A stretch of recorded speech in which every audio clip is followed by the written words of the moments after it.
መላኩ ተፈራ እያሉ ኪነቱን እዚህ ስታዲየም አለ አይደለም ሰው የሚሰበሰብበት ስታዲየም ፋሲለደስ ሜዳ ወደዚህ ያለው ስታዲየም እሱ ላይ ኪነቱን ሰብስቤ ኪነቱን ብለን እናሰንትን እንላለን እናሳያለን እያሳየን ነው ሙዚቃ እያሳየን ነው። መላኩ ተፈራ በመኪና አንድ ጊዜ ዥው ብለው ያልፋሉ በመሃል በቲያትሩ እንትን ሜዳ አለ አይደለም ድንገት መጥተው ያልፋሉ። ከዚያ ሲያዩ እንደገና በኋላ ማርሽ ይመጣሉ ወደ ኋላ። እሺ እኔ ከሐረር እንደመጣሁ ነኝ ብዙም የማውቀው ነገር የለም። እሺ ያን ጊዜ እዛ ሜዳ ላይ የነበረ ስታዲየም እንትኑ ላይ የነበረው እንትን ሁሉ ለጥ ይላል። ሰው ይደነግጣል እንዳለ። እሺ በጣም ደነገጡ። ምክንያቱም መላኩ ተፈራ የሚቀመጥበት ቦታ ላይ ሆኖ ነው ፈቃደ ገለቱ ላቫንደር ዘትሪ የምትባለውን እንትን ሲዘፍን የነበረው እንግሊዘኛ ዘፈን። ወጣት ሁሉ ያጨበጭባል፣ ስፖርተኛ ሁሉ ምን ይላል እና በጣም የሚያስደነግጥ ነገር ነበር። አጃቢዎቹ ትልልቅ ግዙፍ ናቸው። መጡ። ወድ መላኩ ይፈልገዋል። በጣም የሚፈራ ነው በሳቸው መፈለግ ነው። በጣም እንዴ ይፈልገዋል በቀጥታ። በቃ ሄድኩኝ፣ ተደገጥኩኝ። ምክንያቱም ወሬውን ሰማ ነበር። አካል እኮ አላውቃቸውም ያኔ፣ ምክንያቱም እንግዳ ነኝ ከሐረር እንደመጣሁ። በኋላ ሄድኩና እንደምታየው አለባበሱ ምንም ሟላ ነው። ሶስት ጊዜ ነው የሰጠኋቸው ደግጬ። እሳቸው ሰላምታ አሰጣጥ ምናምን ደስ ስላላቸው እና ይሄ 50 በሬ ሰጋ የታረደው ለአንድ ሰርግ ነው ልጃቸውን ሲድሩ ለአንድ ሰርግ ላይ 50 በሬ ያረዱ። አንዱ ለአሞራ ተሰጠ ማለት ነው። አሞራውም ራሱ መብላት ስላለበት መጥገብ ስላለበት። እንዴት ግን አደረጉት? ቆይ በቃ እንደታረደ ይወድቅለታል በሬው እንዳለ እዛ ከቦ እንደዚህ እንደ ጅቦችና እንደ ውሾች ማለት ነው ይበላል። ውሻው ምናምን ደግሞ ተዘጋ ይበላል። እና እንዲህ አይነት ነገር ነው።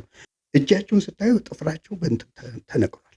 እንዲህ ነው የሚደረግ ምርመራ ሲካሄድ ጥፍር የእግር ጥፍር የምን ተነቃቅሎ ምን ጀርባቸው እንትኑ ነው የሚታይ። ይሄ ውስጡ ስቡ አለ አይደለም ቆዳው እንትን ብሎ የተገረፉት።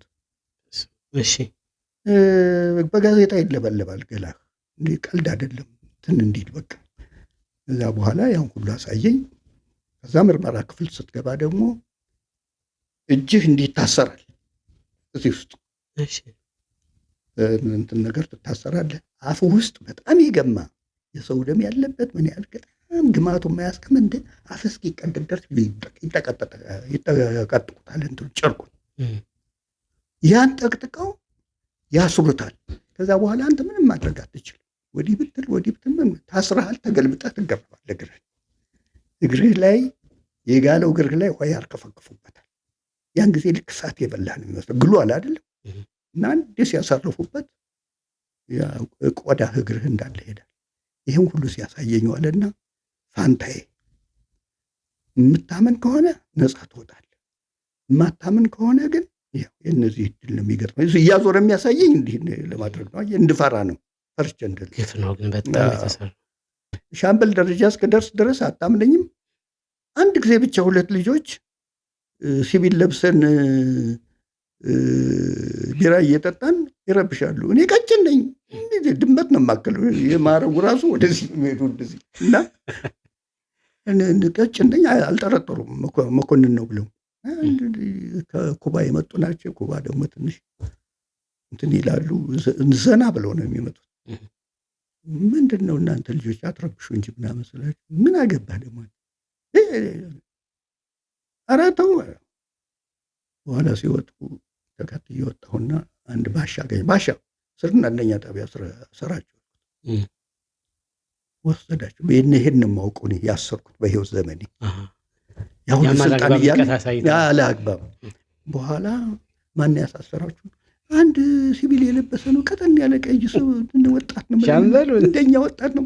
ሻምበል ፋንታይ እንዳይሆን አሁን እንደሱ ሲሉ የሰማን መሰል። አሁን ስንመጣ እሱ አይጨክንባችሁ እንግዲህ የለም ተባለ። ተደወለልኝ። አድረው በነገታው ያን ጊዜ እኮ አዛኮ ገብቶ ምናምን እንደ እርምጃም ሊወሰድ እኔም ቢሆን ሽጉጥ ታጥቄያለሁ። የአሜሪካን ኮልት ሽጉጥ ታጥቄያለሁ። በግንባሩ ብለቀው ያ ዘመን ከባድ ነው።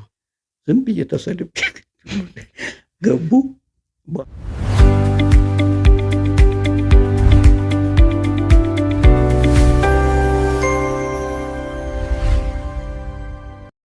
ሰላም ጤና ይስጥልን። የተወደዳችሁ የተከበራችሁ የዚህ ቻናል ተመልካቾቻችን ጊዜያችን ጠብቀን ዛሬ አዲስ እንግዳ ይዘን መጥተናል። እንደተለመደው በዚህ ቻናል የተለያዩ ሰዎች ለሀገራቸው በተለያየ የስራ ዘርፍ ውስጥ ለሀገራቸው አስተዋጽኦ ያደረጉበትን የህይወት ታሪካቸውን እንቃኛለን፣ እናሳያለን። ዛሬ ደግሞ አንድ እንግዳ ይዤ መጥቻለሁ። ታላቅ አባት ናቸው። ከኃይለ ሥላሴ ዘመነ መንግስት ጀምሮ እስካሁን ድረስ ያለውን የስራ ህይወታቸውን በሰፊው እንዳሳለን። ምክንያቱም ብዙ የስራ ህይወት አሳልፈዋል። የፖሊስነት ህይወታቸውን እናያለን። በጋዜጠኝነት የነበረውን ህይወታቸውን እናያለን። እንዲሁም ደግሞ በቲያትሩም ላይ ከፍተኛ ሚና ተጫውተዋል። ከዛ በተረፈ ደግሞ በባህልና ቱሪዝም ሀገርን በማስጎብኘት ታሪክን፣ ቅርስን በማሳየት ትልቅ አስተዋጽኦ አድርገዋል። በዚህ ህይወታቸው ላይ በሰፊው እናወራለን። ከዛ በተረፈ ደግሞ ዜና መዋዕል የሚል የግጥም መድብል ያለበት የህይወት ታሪካቸውን እንደዚህ አድርገው በመጽሐፍ አሳትመዋል። በዚህ ዙሪያና በተለያዩ ህይወታቸው በሰፊው እናወራለን። እጅግ በጣም አዝናኝና ደስ የሚል ጊዜ እንደሚኖረን ተስፋ እናደርጋለን። የትም እንዳትሄዱ፣ አብራችሁን ቆዩ። ሻምበል ፋንታዬ ዘገየ ጥሬን አክብረው ስለመጡ ከልብ አመሰግናለሁ። እንኳን ደህና መጡ። እንኳን ደህና ቆያችሁኝ። እናንተም እኔን ስለጋበዛችሁኝ ከልብ አመሰግናለሁ። በጣም ጥሩ። ሻምበል መጽሐፎትን እያየሁት ነበርና በጣም የሚገራረሙ ታሪኮች አሉት። ግጥሞች በትግርኛ ሁሉ አይቻለሁና በጣም ገርሞኛል። እኔ በትግርኛ ሁሉ እስከ መስራትና እስከ መግጠም ያደረሰ ጥበብን ያለሁትና ደስ ይላል ብዙ ነገሩ። እስኪ እንደ መግቢያ ያክል አንዳንድ ነገሮችን እናወራና እዚህ መጽሐፍ ውስጥ በጣም የገረመኝ ታሪክ የሆነ ፕሮግራም ላይ ለእድምተኞቹ ለእንግዶቹ 50 በሬ ታረደ ይላል። ከዛ ደግሞ አለፍ ይልና በጣም የደነቀኝ ምን ያህል በዛ ዘመን የነበሩ አባቶቻችን ደግና የዋህ እንደነበሩ ያሳያልና ላሞራ ተብሎ ደግሞ አንድ በሬ ታርዷል ይላል። እንግዲህ ላሞራ ተብሎ ታስቦ ማለት እስኪ ስለዛ ታሪክ ያጫውትኝ፣ እንደ መግቢያ እንጫወተው። አዎ አንድ የእነሱ ታሪክ ብቻ አይደለም። በቆየው ዘመን አባቶቻችን የሚኖሩበት ኑሮ በጣም የሚገርም ነገር ነው የነበረው። የተድላ የደስታ እና ሁሉ ነገር የተትረፈረፈ ነው ማለት ይቻላል። እና ይሄ 50 በሬ ሰጋ የታረደው ለአንድ ሰርግ ነው። ልጃቸውን ሲድሩ ለአንድ ሰርግ ላይ 50 በሬ ያረዱ፣ አንዱ ለአሞራ ተሰጠ ማለት ነው። አሞራውም ራሱ መብላት ስላለበት መጥገብ ስላለበት። እንዴት ግን አደረጉት? ቆይ በቃ እንደታረደ ይወድቅለታል በሬው እንዳለ እዛ ከቦ እንደዚህ እንደ ጅቦችና እንደ ውሾች ማለት ነው ይበላል። ውሻው ምናምን ደግሞ ይበላል። እና እንዲህ አይነት ነገር ነው። እና ይሄ ብቻ ሳይሆን አይተው እንደዙ መጽሐፍ ላይ እኔም በጣም የሚያስገረመኝ ነገር ጤፉ ልክ እንደ ስንዴና እንደ እንትን ይታጠባል እህሉ። አዎ ታጥቦ በደንብ ታጥቦ ተሰጥቶ ከደረቀ በኋላ ንጹህ መሆኑ ከታወቀ በኋላ ይፈጫል ማለት። ከተፈጨ በኋላ እንትን ይላል ወደ ምግብነት። ሌላ በጣም እንደዚሁ እዚሁ ታሪክ ላይ የሚገርመው አንዷ እመቤት የደጃዝማች ሚስት ናቸው። የደጃዝማች አዩ ይባላሉ። በጣም ትልቅ ታሪክ ያላቸው ናቸው። የነፍታራሪ አጥናፉ አዩና የቀኛዝማች ሳህሌ እናት ናቸው። እሳቸው ነው ያወጉኝ። በህይወት ነበሩ አሁን በቅርብ ጊዜ።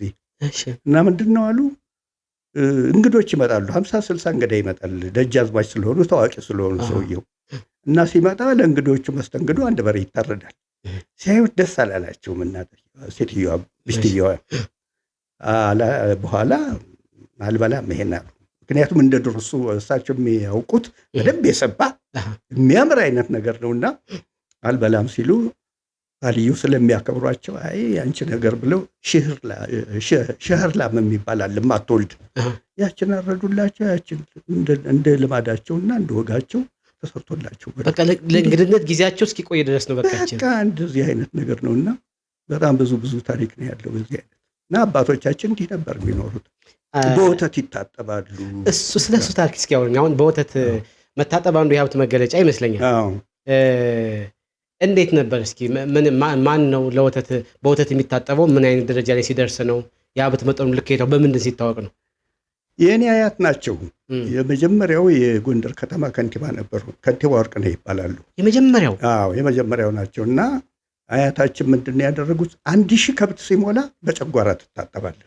1000 በከብቱ ጨጓራ አሁን እና 3 ጊዜ ነው የታጠቡት። 3 ጊዜ 1000 እየሞላ ሌላ ሺህ እና 3 ጊዜ ታጠቡ። ከዛ በኋላ ሀብታቸውን መጠን እንግዲህ እንዲያ የሚያደርጉት ምንድን ነው? እግዚአብሔር የሰጣቸውን ሀብት እና ከሌላው በደረጃ ከፍ ብለው ያሉ ሰው መሆናቸውን ለማሳወቅ ማሳያ እና እግዚአብሔርን ለማመስገን ነው። ከዚያ በኋላ የጎንደር ከንቲባ ሆኑ። ጎንደር ከንቲባ ሆነው ሌላ ሹመት ምናምን አልፈለጉም። ምክንያቱም የሞላ አይደላቸው። እዚህ መጽሐፍ ላይ ገልጫቸዋለሁ። እንደ ብልጌት እንደ ዘመናዊ ብልጌት እኛ እኮ ኢትዮጵያ እኮ በቅርብ ጊዜ ሌሎች ሀገሮችን እነ እንግሊዝን ሁሉ የምትረዳ የነበረች ሀገር ናት። ቀላል ሀገር አይደለችም። እና እንደዛ አይነት ነበሩ። ጎንደር በዛ ጊዜ እሳቸው ከንቲባ በነበሩ ጊዜ ሲራብ የጎንደር ከተማ ህዝብ ረሃብ ገብቶ ማለት ነው። በየዘመናቱ እንግዲህ ድርቅ ይገባል።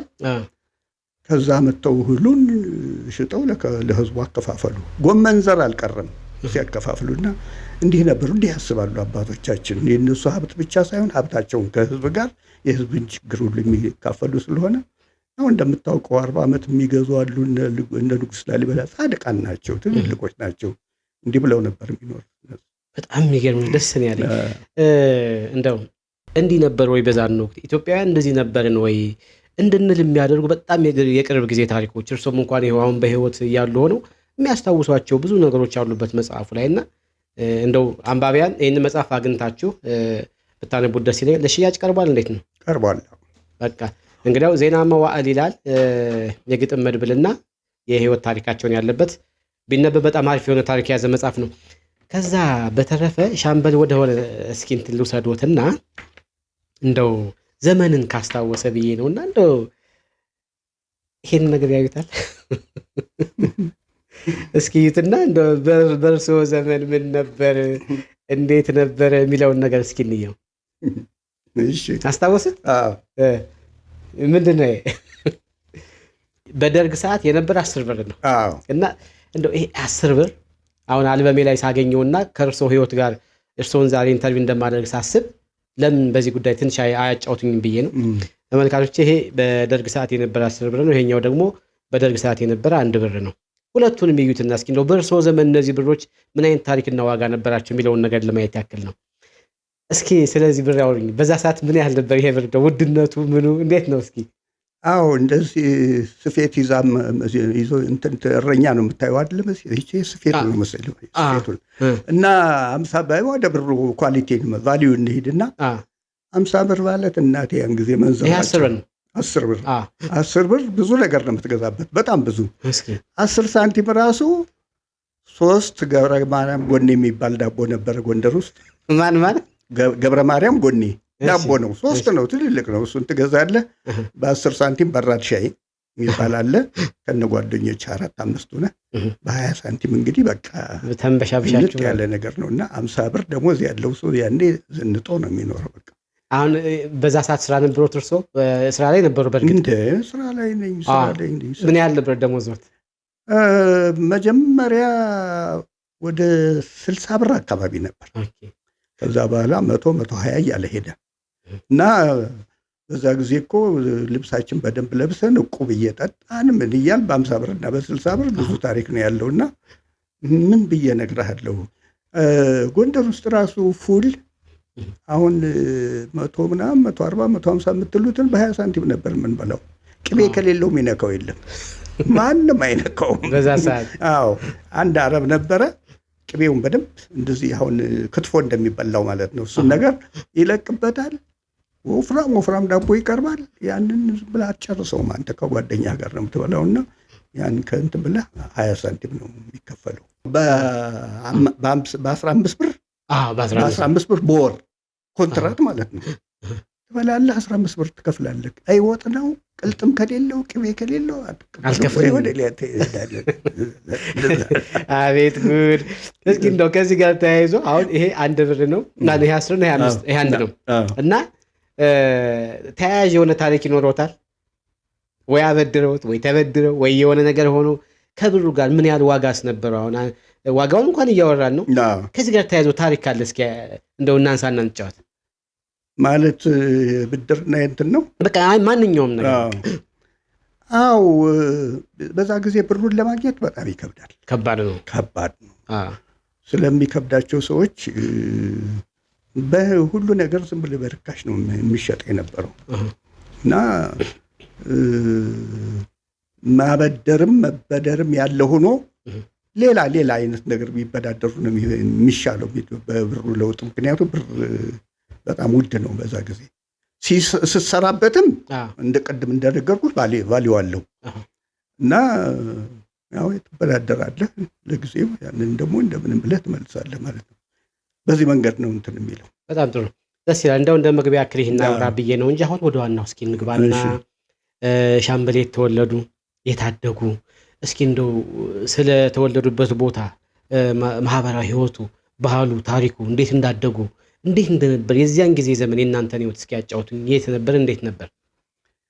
የተወለድኩት አምባ ጊዮርጊስ የምትባል ከተማ አካባቢ ነው። ትንሽ ገጠር ነች። እዛ ነው የተወለድኩት። ከዛ በኋላ በልጅነቴ በጣም በህፃንነቴ ወደዚህ ወደ ጎንደር መጣን። አባቴ አዲስ አበባ ተዛውሮ ስለነበረ እዚህ አውራ ጎዳና ተቀጥሮ መጣ። በዛ ምክንያት እዚህ ጎንደር መጣን። ጎንደር ከመጣን በኋላ እንግዲህ ወዲያው ነው የገባሁት ቄስ ትምህርት ቤት ነው። ቄስ ትምህርት ቤት እዚህ እንትን ያለው ማነው ስሙ መሰረት ትምህርት ቤት በስተጀርባ ያለው ቃየሱስ ነው የተማርኩት። አንድ የተወሰነች ጊዜ ተማርኩና እስከ ዳዊት ድረስ ደረስኩ። ከዛ በኋላ ትምህርት ቤት ነው የገባሁት። እንግዲህ መሰረት ትምህርት ቤት አንደኛ ደረጃ ገባሁ።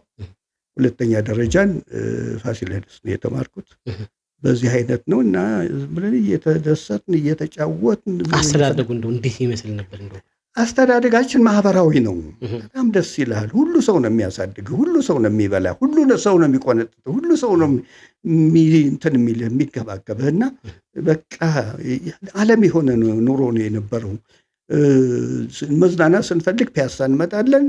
ፒያሳ ስንመጣ እቤታችን ሬዲዮ የለም። በዛ ጊዜ ሬዲዮ ቴሌቪዥን ምናምን የሚባል ነገር የለም እና ቴሌ አንድ የሆነ ነገር ነበረው የሬዲዮ እንትን ስርጭት የሚያሰራጭበት ዜና። እዛ እንመጣለን። ደዳውን ይሄ ሐውልት የፋሲል ማነው የአፄ ቴዎድሮስ ሐውልት በስተጀርባ ደረጃው ላይ ያለልን እዛ ቁጭ ብለን ነው ኖት የምንጽፈው። ሳይንስና ሕይወት አንድ ሻምበል ዮሐንስ የሚባል ነበር። ቆንጆ ፕሮግራም የነበረ ወደዋለሁ እኔ። ያችን ሁሉ ጽፈህ ሄደህ በቃ እያጠና ምን እያልክ እንትን ትላለህ። ዘፈንም ስታገኝ እንደዛ ነው እና ምንም አይነት የሬዲዮ ምናምን ይሄ ምናምን የምትለው ነገሮች የበዙ አልነበሩም። ቴሌቪዥን ራሱ አሁን ቅርብ ጊዜ ነው የመጣው። በእኛ ጊዜ ለኃይለ ሥላሴ ጊዜ ቴሌቪዥን ምናምን የሚባል ነገር በኋላ ነው እየቆየ ወደ ክፍለ ሀገር በተለይ የገባው። እንትን እኮ የአዲስ አበባ ራሱ ቴሌቪዥን የጀመረው በ56 እንደዚህ የአፍሪካ አንድነት በተመሰረተበት ጊዜ ነው እና እንዲያ ነው የምንጫወተው። ኳስ እንጫወታለን፣ አንገረብ ሄደን እንዋኛለን፣ ቃ ሄደን እንዋኛለን። ዝም ብለን በዋና በሩጫ ጨርቅ ኳስ ይዘን መጫወት እንደዛ አይነት ግን ነው። ደስ የሚል ዘመን ነው ያሳለፍነው ማለት። በጣም ደስ ይላል። እስኪ የሁለተኛ ደረጃ የትምህርት ቤት ህይወት እናንሳ። እዛ ጋር ተያይዞ እንግዲህ የኃይለ ሥላሴ ዘመን የነበረበት ጊዜ መሰለኝ እና የኃይለ ሥላሴ ዘመንም ላይ ትንሽ ረብሻ የተነሳበትም ጊዜ ነበረ። ስልጣናቸውን እንትን ለማለት የሚቃወሟቸው ሰዎች የበዙበት ጊዜ ነበረ። የትምህርት ቤት ህይወቱ እስኪ ምን ይመስላል? እንየው እስኪ። ትምህርት ቤት እኔ በጣም ፈጣን ተማሪ ነበርኩ። አንደኛ ነው የምወጣውና አንደኛ ደረጃን በ4 ዓመት እንደዚህ ነው በ3 ዓመት ነው እንትን ያልኩት። ዳብል ፕሮሞሽን የሚባል ነበር። 3 ተርም ነበረ። በዛ ምክንያት ቶሎ እንትን አልኩና የእኔ ጓደኞች አብረው እንትን የነበሩት ገና አንደኛ ደረጃ እያሉ እኔ 9ኛ ክፍል ገባሁ። በተርም ስለማለፍ ማለት ነው። ከዛ በኋላ 9ኛ ክፍል ከገባሁ በኋላ ፈረንጆች ነበሩ ያን የሚያስተምሩት። እንግሊዞች፣ አሜሪካኖች፣ ፈረንሳዮች፣ ኢትዮጵያውያን እንግሊዘኛ ሲያስተምሩ የሁሉንም እንትን የምትሰማው ማለት ነው። እንግሊዙ መጥቶ እንግሊዘኛ ያስተምረናል፣ ፈረንሳዩ ማነው አሜሪካዊውን መጥቶ ያስተምረናል፣ ኢትዮጵያዊም ያስተምራል። ስለዚህ ቋንቋ ችግር አልነበረብንም። 6ኛ እና 7ኛ ክፍል ሆነ ቱሪስት ጋይድ ማድረግ ትችላለህ። በዛ ዘመን 6 እና 7 ዳይሬክተር የሆኑ አሉ። በ8ኛ ክፍል ዳይሬክተር የሆኑም አሉና ምክንያቱም ጥራት አለው ትምህርቱ። ሰው ብዛት የለውም። ከ50 በታች ነው አንድ ክፍል ውስጥ የምንማረው እና ትልቅ እንትን ነበረ። እኔም እንግዲህ አንደኛ እየወጣው ነበር የምሸለመው በዛ ጊዜ። ከ9ኛ ክፍልና ከ10ኛ ክፍል በኋላ ወደ ፖለቲካው አዘነበልን። ያኔ የንጉሱ መውደቂያ ጊዜ እየተቃረበ የነበረበት ዘመን ስለነበረ በቃ እኔ ግጥም አነባለሁ። የኔ ግጥም በቃ እንደ ቡና ሱስ ነው የሚሆንበት ለሌላው ሰው። ጧት የግድ አነባለሁ። ሚዲያ ላይ እንትን ላይ እየወጣሁ ተማሪው እንደተሰበሰበ የኢትዮጵያ ሕዝብ መዝሙር ይዘመራል። ከኢትዮጵያ ሕዝብ መዝሙር በኋላ ይህን ግጥም አነባለሁ። መጽሐፉ ላይ በደንብ ዘርዝሬዋለሁ። ያን ግጥም አነባለሁ እና ስቱደንት ካውንስል የሚባል ነበረ። የውጭውን እንትን ነገሩ እነ ዘዋለ ዘገየ የሚባሉ እነ ሞላ ቸኮለ እነ ዮሐንስ ብርሃኑ በጣም አውትስታንዲንግ የሆኑ ተማሪዎች ነው የነበሩት በዚህ በፖለቲካው መስክና እነሱ ሁሉ ይመሩታል። እንትኑን ስለ ማኦ ሴቱንግ ያወራሉ። ያን ጊዜ ገና ሶሻሊዝም ሳይታሰብ እና የሶሻሊስት መጽሐፍቶችን እንትን እያሉ ከአዲስ አበባ ዩኒቨርሲቲ ተማሪዎች ጋር እየተገናኙ በጣም ብዙ ነገር ነበረው። ከዛ በኋላ እንግዲህ 11ኛ ክፍል ስደርስ እንትኑ በዛብኝ፣ ጫናው በዛብኝ። አባቴም እየተቆጡ ለምን ፖለቲካ ውስጥ ንጉሱን የነካ ሰው ያኔ እንደተረገመ ሰው ነው የሚቆጠረው እና ወይዘሪት ሀገሬ ወጣት ይሻልሻል፣ የሽማግሌ ባል እከክ ይሆንሻል እያልኩ ገጥም ነበር። አሁን ድረስ ጓደኞች ወይዘሪት ሀገሬ ነው የሚሉኝ ያችን ግጥም እያስታወሱ እና ዲሬክተሩ ውጣ አለኝ። በቃ ውጣ አንተም ብሎ ደግሞ ንጉስ ተሳዳቢ እንደዚህ ሲለኝ እኔ ሳላስበው በቃ ሁለቱም በወቅቱ እርሷን ሲቃወሙ የፖለቲካው እንትን ምሬት ላይ ደርሶ ነበር። በጣም ህዝቡ ተበድሎ ነበረ ብለን ነው የምናስበው ያኔ። በኋላ የሚመጣው ነገር ሳይታየን በጣም ምክንያቱም ሌግዠሪየስ የሆነ ላይፍ ነው የሚኖሩት። በጣም እንትኖቹ የንጉሳውያን ቤተሰብ ምኑ በጣም የሚገርም አይነት እንትን ይኖራል። ሌላው ደግሞ ዝም ብሎ ይህም 3000 ዘመን ሙሉ መሬት ከመቆፈር የወጣ ህዝብ አይደለም እና ያ ስለሚያሳዝነን ደግሞ የውጭ እነዚህ ፈረንጆቹ ረጭተውብናል ይህን ነገር። ታሪክ ምናምን ሲያስተምሩን በቃ የሌላው ሀገር የት እንደደረሰ ምን ሲሉ እኛም ደግሞ መጽሐፍ አንባቢ እናነባለን። እነዚህ ደራሲያን የሚጽፉትን እናነባለን እና ፍቅር እስከ መቃብር፣ አልወለድ ምናምን የሚባሉ መጽሐፎች ሁሉ እንትን ይሉሃል። በቃ ያን ጊዜ የሚጽፉ ሰዎች በጣም ዝነኞች ናቸው እና ይሄ ስለሚቀሰቅሰን ከዛ በኋላ እስር ቤት ገባሁ። እሺ፣ ከዳይሬክተሩ ውጣ አሉት አለኝ። እሺ፣ እንደምንም እየተሽለኮለኩ እየተማርኩ እያለሁ ደግሞ አንድ ቀን ያዙንና ረባሾች ተብለን እስር ቤት ገባን። እስከዚያ ጊዜ ድረስ ግን እስር ቤት ከመግባቴ በፊት እጀ ጠባብ እየለበስኩ ኮሬ ጫማ እያደረግኩ ራሴን ጠምጥሜ እንደዚህ እንዳልታይ አህያ እየነዳሁ በወታደሮቹ መካከል ሄዳለሁ። እስኪ ታሪክ ያውሩኛ። ፋንታዬ ዝባሃል ትፈልጥ ዲያ ይለኛል። ከኤርትራ ነበር የሚመጡት ኮማንዲሶች። አልፈልጠውም እላለሁ። ኧረ እኔ አልፈልጠውም፣ ስቀው ይለቁኛል። በቃ እንደዛ እያልኩ ሳመልጥ ነበር። በመካከላቸው አህያ እየነዳህ አለፍክ። አንተን ነበር የሚፈልጉት? እኔን ነበር። እንዴት ነው ግን ያታለልካቸው? በቃ ያው እንዳልኩ ታውቀዋለህ ወይ አሉኝ። በትግርኛ እኮ ተፈልጥ ዳህ ማለት እኮ ፋንታዬን ታውቀዋለህ? ኧረ አልፈልጠውም አልኳ። አላውቀውም። አይፈልጥም ነበር የሚባለው።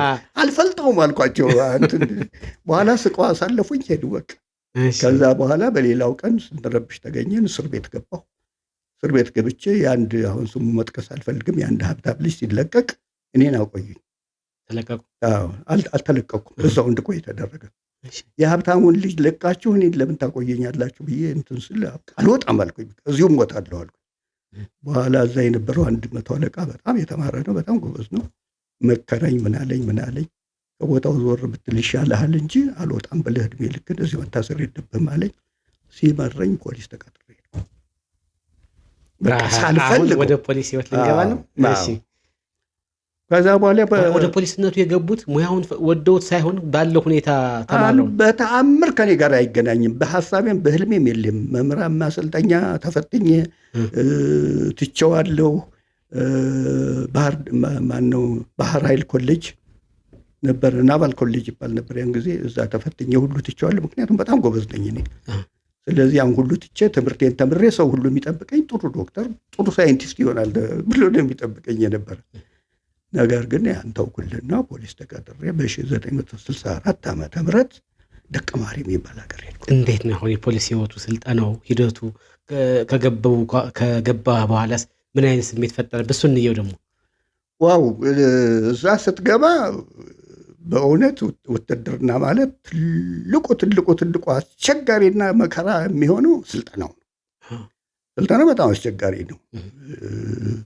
መኪና እየበረረ ይሄ ትልቅ መኪና የፖሊስ መኪና እየበረረ እያለ 25 ኪሎ ተሸክመህ ትበራለህ። እየሮጠ ይዘህ ትይዛለህ።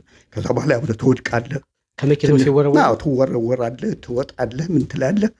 በፈንጂ ላይ ነው የምትሄደው። በመትረጌስ ተጠምዶ ይተኮሳል። ምን ይላል። ድብልቅልቁ በወጣው እንትን ላይ መከራህን አይተህ ነው እንትን ሌሊት ተነስተህ መጽሐፍ ላይ በደንብ ዘርዝሬዋለሁ። በሌሊት ተነስተህ ብጥስጥስ ያለች የማትረባ ልብስ ብን ያለች ልብስ ለብሰህ ሩጫ አለ። ምግቡም ይሄን ያህል አይደለም። በቃ አስቸጋሪ ነው። ያም ሆኖ ግን በቃ ውትድርና በጣም ደስ የሚለው ያን ሁሉ አልፈህ የሆነ ማድረግ ላይ ስንደርስ ወይም ደግሞ ያን ሪስክ ሁሉ አልፈህ ከዛ ደረጃ ስንደርስ በጣም ጥሩ ነው እንጂ ስልጠና ላይ በጣም እኔ አንደኛ ፍላጎቱም ስላልነበረኝ ነው መሰለኝ ከብዶኝ ነበር። እንዴት አነጸውት ግን? አሁን ለምሳሌ አሁን ፖሊስነቱን ስራውን ከጨረሱ በኋላ ስልጠናው አለ፣ ምን አለ፣ ወደ ስራ መመደብም አለ። በህይወቱ ውስጥ ምን አይነት ለውጥ አመጣ? እንግዲህ ከተመረቅን በኋላ የደረሰኝ መቀሌ ፈጥኖ ደራሽ ነው። ከኤርትራ በቀጥታ መጥቼ መቀሌ ፈጥኖ ደራሽ ደረሰኝ። ከመቀሌ ፈጥኖ ደራሽ ወደ አዲግራት ወደሚባል ቦታ ሄድኩ። አዲግራት የሚባል ሀገር አሁን ጦርነት በሁለቱ መካከል በኢትዮጵያ መንግስትና በኤርትራ እንትን ያለባት ከተማ ናት። እዛ ስንደርስ ህዝቡ በጣም ጥሩ ህዝብ ነው። የኢትዮጵያ ህዝብ ወርቅ ህዝብ ነው እኮ በእናትህ እንዲሁ በቃ የትም ቤትም ብትሄድ ሀገርህን የሰፈር አብረህ ያለህ ነው ይመስልህ። ግን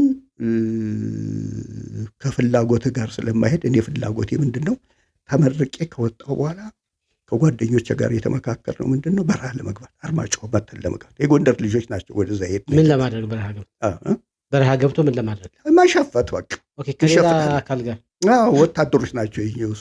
ሶስታችንም የተመካከር ነው እንደዛ ብለን ስርዓቱ የሚቃወሙትን እሱ ጋር ሆነን መጀመሪያ አገባባችን ስንገናኝ እንዲህ አይነት ስሜት ያላቸው ልጆቹ ነው አገኘኋቸው። ከዛ በኋላ አዲግራት ላይ እንዳለው ምክንያት ነበር የምፈልገው። አንዱ መጣና ከምሽት ላይ እስረኛ አስወጣለዋል። እኛ ኢንፎርሜሽን ደርሶናል። ጉቦ በልቷል ሰውዬው። ተኮስኩበት። አልመታሁትም፣ እንዲሁ ለማስፈራራት ያህል በጭንቅላት ውስጥ ተኮስበት። በቀጥታ በሳምንቱ እንዲህም አጣድፈው እኔ ፍርድ ቤት ያቀርቡኛል፣ ያስወጡኛል። ከወጣሁ እሄዳለሁ ብዬ ነበር። አባረው ቤት ይወስዱኛል። ኦጋዴ ሶማሌ ደንበር ላይ የውጭ ሶማሌ ያለ አስቸጋሪ ቦታ ነው። አስቸጋሪ ቦታ ጨዋ ነው የምጠጣው። እናቴ እኔ ጎንደር እዚህ ከተማ ውስጥ ምን የመሰለ ከተማ ያደጉ ሰውዬ ውሃውን ስጠጣ ሱሪን እየፈታህ ነው። ጨው ነው ሹልቅ ነው የሚለው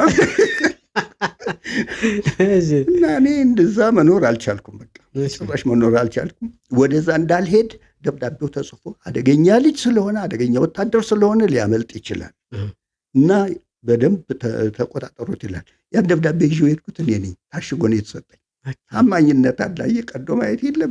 ስለ ራሱ ነገር የሚናገሩ ራሱ ነው የሚወስዱት። ሰጥኋቸው። አልከፈትኩም። ወሰድኩና ሰጥኋቸው።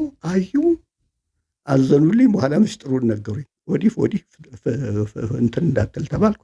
ከዛ እንደምንም አጭበርብሬ ወደ ሀረር መጣሁ፣ ወደ ዋናው ከተማ። ኃይለ ሥላሴን ለመጀመሪያ ጊዜ ያገኙት ከዚህ በፊት ነው፣ መቀሌ ላይ ይመስለኛል። መቀሌ። እስኪ ያንን ትዕይንት ለመጀመሪያ ጊዜ ኃይለ ሥላሴን ፊት ለፊት ሲያዋቸው የነበረውን ትዕይንት እስኪ ያጫውትኝ። ወደ ሀረሩ እንመለሳለን። እንግዲህ ንጉሥ ኃይለ ሥላሴ ያን ጊዜ ለጉብኝት ነው የመጡት። ትግራይን ለመጎብኘት ነው የመጡት። መቀሌ ላይ ነበር እንትን ያሉት እና እሳቸው ሲመጡ ያው ሰልፍ ትወጣለህ ለአቀባበል ማለት ነው።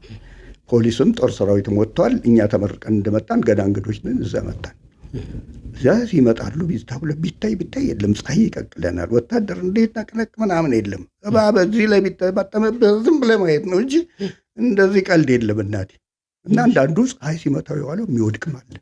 ሲወድቅ ጓደኛህን አታነሰው። እዚህ መጽሐፍ ላይ የገለጽኩት ነገር አታነሰው፣ ሌላ ሰው መጥቶ ነው የሚያነሳው። እና እንዲያ ብለን ውለን ለምንድን ነው ግን እንደዛ እስክትሆኑ ድረስ ዝም የሚሏቸው? የግድ እሳቸው የሚመጡበት ሰዓት አይታወቅም። ገብተዋል። ዲሲፕሊን ነው።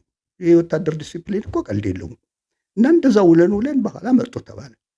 እና ጃንሆይ መልካም ፈቃዳቸው ሆኖ አሁን መጥተዋልና ግብዣ እንድትገኙ ተባለ። ቤተ መንግስት እንድትገኙ ነው፣ ትእዛዝ ነው። ጋብዘዋቸዋል ምናምን። ሄድን። ስንሄድ ጠጁ ሽታው አያስቀምጥ። የ6 ወር የ1 ዓመት እንትን ነው። በቃ ምንም እሳቸው አይገቡም። ብንጠብቅ ሊገቡ አልቻሉም። ልዑል ራስ መንገሻ ስዩም የዚያ እንትን ናቸው፣ ገዥ ናቸው፣ የትግራይ ገዥ ናቸው። መጨረሻ ላይ መጡ ተባለ። ሲመጡ እናቴ ሳያቸው እንደዚያ አስፈሪ ግርማ ሞገስ የነበራቸው የሆኑ ቀጫጫ ሰውዬ ሽማግሌ ዝም ብለው እንደ ስለዚያ ላይ የተለጠፉ ነው የሚመስሉት። ፈገግ ይላሉ። ከዛ በኋላ ብሉ ተብሎ ሲቀርብልን ማን ብለው ፀሐይ ውሎብሃል አይደለም በቃ ዝም ብሎ ያን ስጋ እኛ እንትነን ልጆች ነን፣ ገና ወጣቶች ነን፣ ብዙ አለምን። ይሄ የለመደው ግን እንዲህ ነው የሚቀረድደው፣ እንደ ጎመንና ይለዋል። እንዲህ ነው የሚለቀቅልህ ስጋው ጉምዱ አለቆቻቸው እንዲያደርጉ ደረቱን እንዲቀልበህ እንደ ኳስ እየያዘዋል። እኛ ግን እንዲህ ስንገዘግስ በኋላ እንዲያብልሳቸውን እንደዛ አየናቸው። ባለስልጣኑ ሁሉ ወዲያ ያረጥርጥልሃል። በቃ ልዩ ነው በጣም ገርምና ለመታየት የማይደረግ ነገር የለም። እና ልዩ እንትን አለ በጣም በስፋት ስለሄድኩበት። ምን ተሰማሁት ግን እርሷ ሲያራቸው ዘመናት አንዱ ጓደኛ ይቃወሟቸዋል። ትምህርት ቤት ላይ ያሉ የተባረሩት በእሳቸው እንትን ነው፣ እሳቸው በመቃወሙ ነው። እና ፊት ለፊት ሲያዋቸው ምን አይነት ስሜት ተሰማት? ያቺ ግጥም ትዝ አለች። የሚያውቁብኝ መሰለኝ።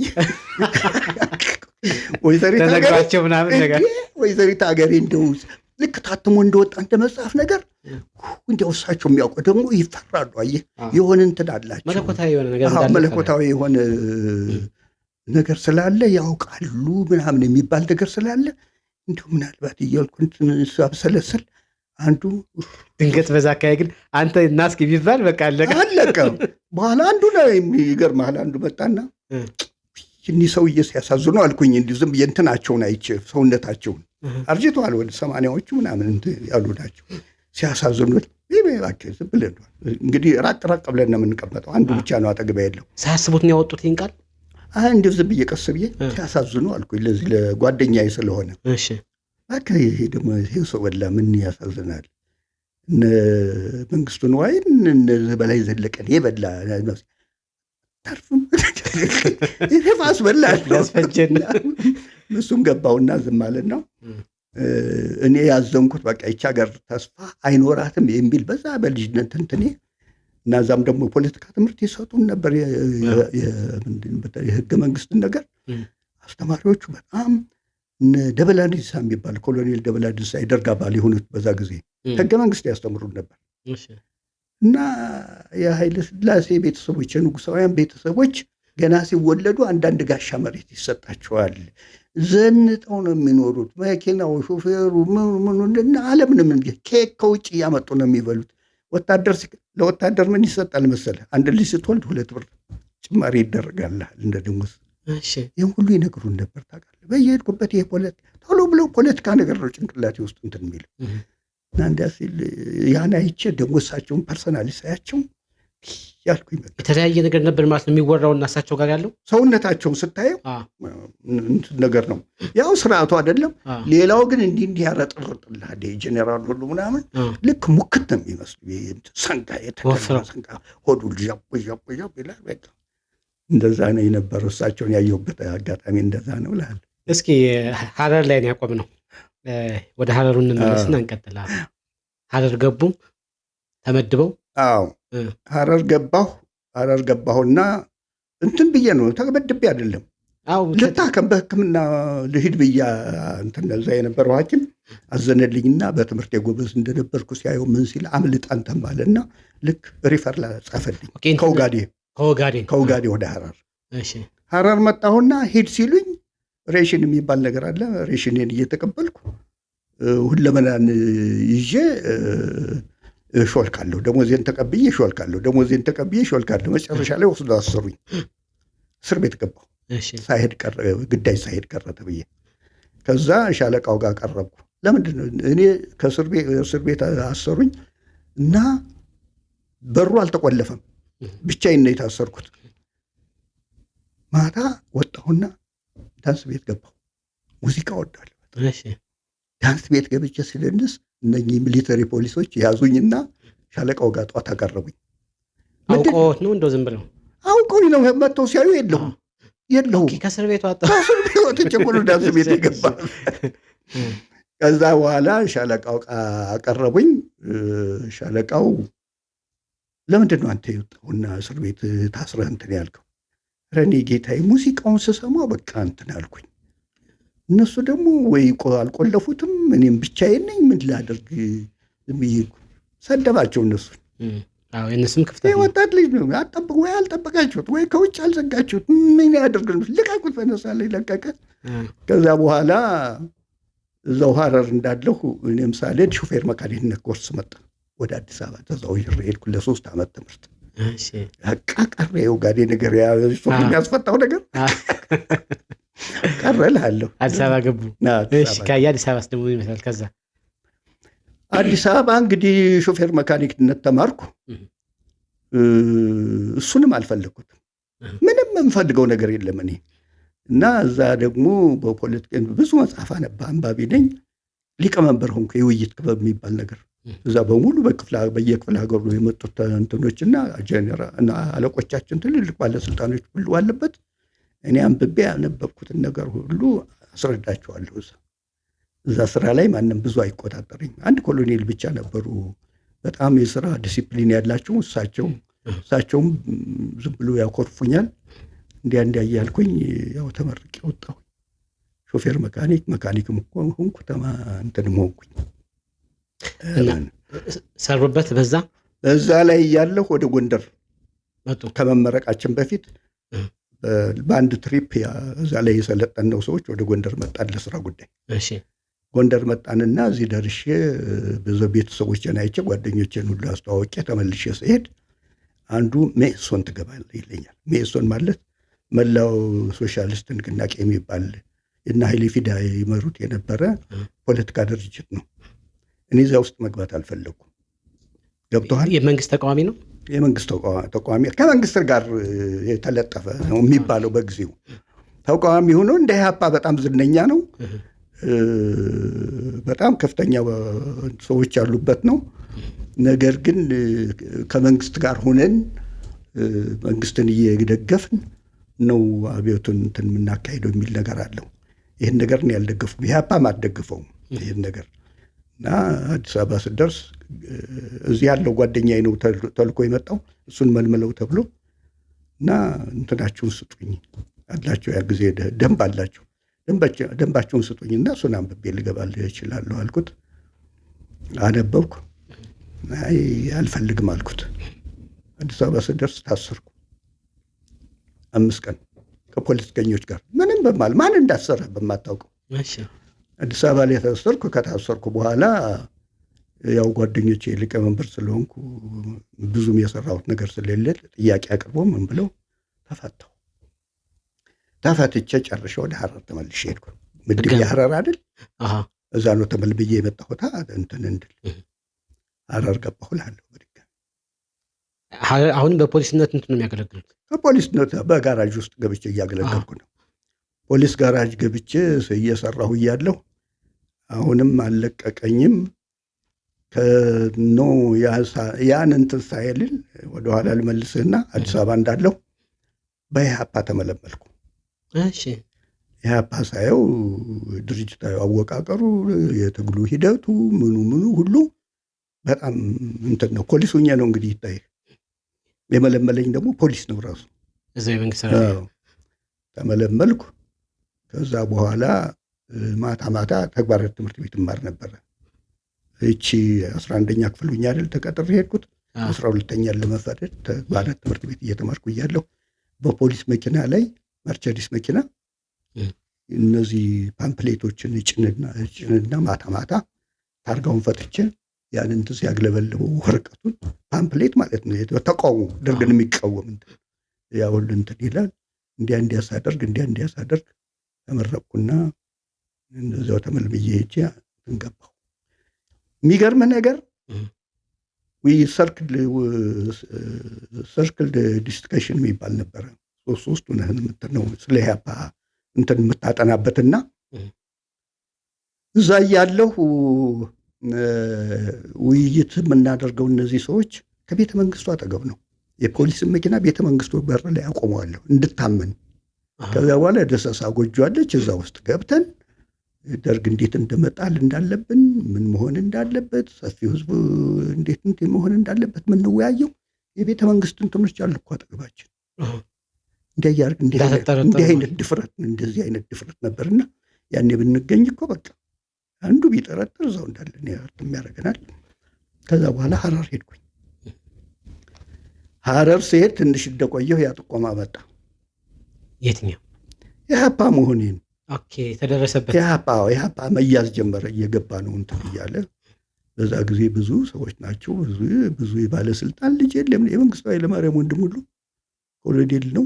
ኮሎኔል ጥላሁን ዶክተር ኮሎኔል ሆኗል። በኋላ ውጭ ወጥቶ ዶክተር ሆኖ ወጣ። እሱ ሁሉ ገብቷል። እሱም ስርዓቱን ተቃውሞ። አዎ አባት የኢትዮጵያ ፕሬዝዳንት ነው።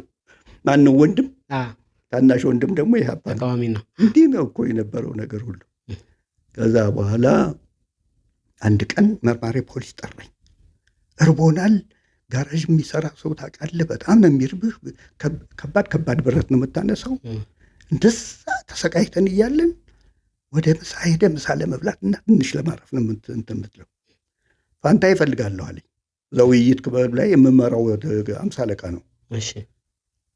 ምን ነበር አልኩና አንዴ ያለኝ ይዞኝ ወደ ምርመራ ክፍል። ያ ታሪክ እንግዲህ እጅግ በጣም አሰቃቂ ነው።